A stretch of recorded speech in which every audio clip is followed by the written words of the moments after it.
చీకటిలో ప్రకాశించుచున్నది. కాని చీకటి దాన్ని గ్రహింపకుండెను.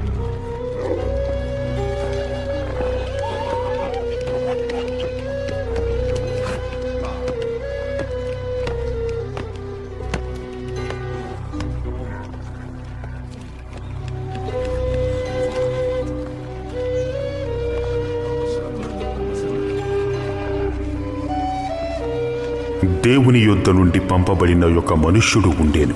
అతని పేరు యోహాను. అతని మూలముగా అందరూ విశ్వసించినట్లు అతడు ఆ వెలుగును గూర్చి సాక్ష్యమిచ్చుటకు సాక్షిగా వచ్చాను.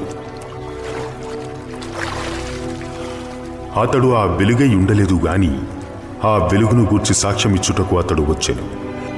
నిజమైన వెలుగు ఉండెను.